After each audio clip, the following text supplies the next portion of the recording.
Hello and welcome everyone. Today we'll be discussing about ammonia and what role it plays in liver failure. Now, this is a schematic diagram which shows that the main source of ammonia in the blood is coming from the diet and the bacterial metabolic byproducts, and 50% is coming from the glutamine from the enterocytes. So it enters the portal vein and finally enters the liver. In liver, there are two cycles. There is the urea cycle from which the urea is produced, and glutamine synthetase from which glutamine is produced. So the urea along with some ammonia is getting excreted in the urinary tract. So that is one way of excretion of this ammonia. Glutamine enters the circulation. So what happens in the case of liver failure is these two cycles are affected. The glutamine is down, the urea is down.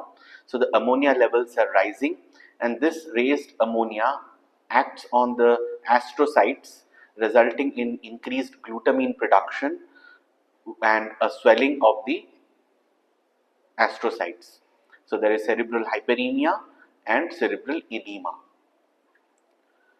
So how this increased serum ammonia affects the liver failure patients? Hyperammonia is a key factor in the development of the hepatic encephalopathy. Ammonia accumulates in the astrocytes, leads to the cerebral edema, intracranial hypertension, brainstem herniation in severe cases. Neurotoxic effects impair cognition and neurological function can also be seen.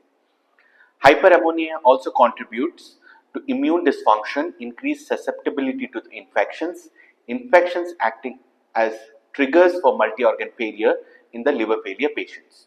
So what difference in the ammonia metabolism are there between acute liver failure and acute or chronic liver failure? These are two common conditions which we always see in our ICUs. So in acute liver failure, the liver cell death is more extensive and occurs more rapidly, resulting in higher ammonia levels than compared to the ACLF. The brain osmotic compensatory mechanisms are less developed and increasing the risk of cerebral edema. Because in ACLF it will be a more slow process, the edema will be less. So in ACLF, that is acute or chronic liver failure, the cell death is less extensive and slower compared to the acute liver failure.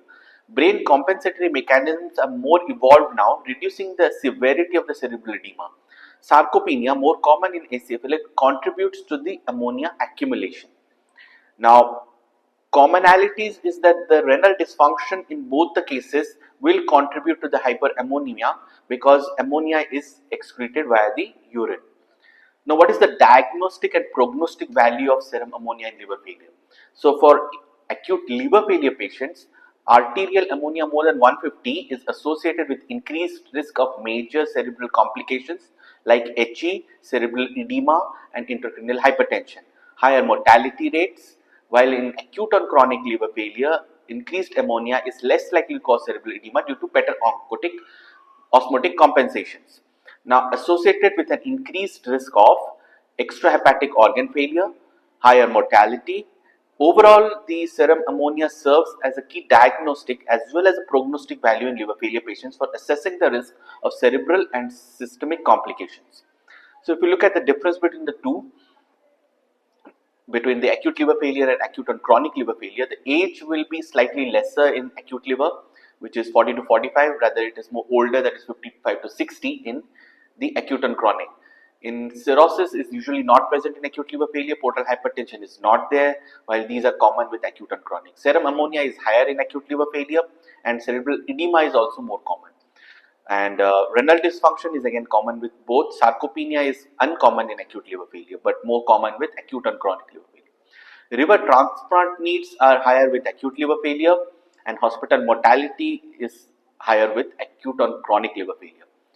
Therapeutic strategies are which are effective in acute and chronic liver failure, that is lactulose, rifaximin, LOLA. These are unclear usage in acute liver failure. While the effective things that we have seen working in acute liver failure are renal replacement therapy and plasma exchange. So how should we measure the serum ammonia in intensive care units? Factors that influence the serum ammonia levels are the protein intake, the muscle activity, which includes the sarcopenia, the brain uptake, the kidney dysfunction, infection, and the GI levels, GI bleeding levels. So these can affect your serum ammonia levels. The preferred measurement approach is that arterial ammonia is more reliable for reflecting acute changes compared to the venous ammonia. Normal ranges is from 50 to 70 micromole per liter. So sample handling, fresh blood samples are preferred for accuracy. Frozen samples may provide less reliable results. Measurement strategy, serial ammonia measurement is more informative than a one-time measurement. Now, normal serum ammonia has a higher negative predictive value for hepatic encephalopathy. So, what therapeutic strategies we have?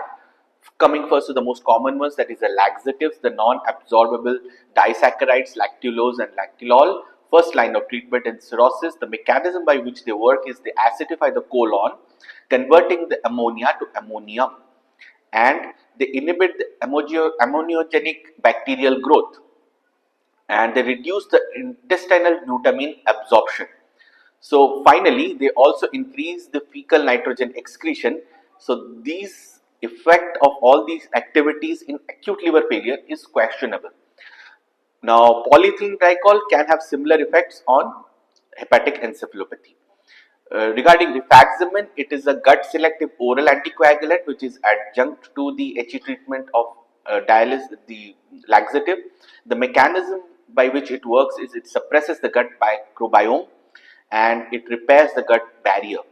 So it also reduces the serum pro-inflammatory cytokines. Apart from this, we have metabolic scavengers, that is LOLA, that is L-ornithine L-aspartate. It promotes ammonia conversion to urea and glutamine. It is effective in cirrhosis, but its role in acute liver failure is not proven. Regarding L-ornithine and L-phenylacetate, this has also been used. It promotes the renal excretion of ammonia as phenylacetylglutamine and safety tested, but its effect on HE is still unclear. Other therapeutic strategy, the ones which are more effective in acute liver failure are the extracorporeal circulation, that is ammonia clearance via dialysis, and renal replacement therapy needs to be done. Intermittent can be tried. High flow rates improve ammonia clearance but is associated with worse survival due to the hemodynamic instability that it brings. So it is always better to go for CRRT because the ammonia clearance is higher, and early and prolonged CRRT may benefit acute liver failure patient. Effectiveness of this therapy in acute or chronic is unclear. The next therapeutic strategy are the liver support dialysis, that is devices like Prometheus and Mars. They have been studies, but they have had limited impact on ALF and ACLF. The Prometheus has better urea clearance, which is not significant for ammonia. Regarding plasma exchange, high volume 8 to 12 liters can be used. Standard volume plasma exchange reduces ammonia efficiency in ALF. Data on ACLF is still lacking. If you come to the practical implications of what we have studied, then to summarize, serum ammonia monitoring is crucial, particularly in sedated liver failure patients to predict the risk of brain complications.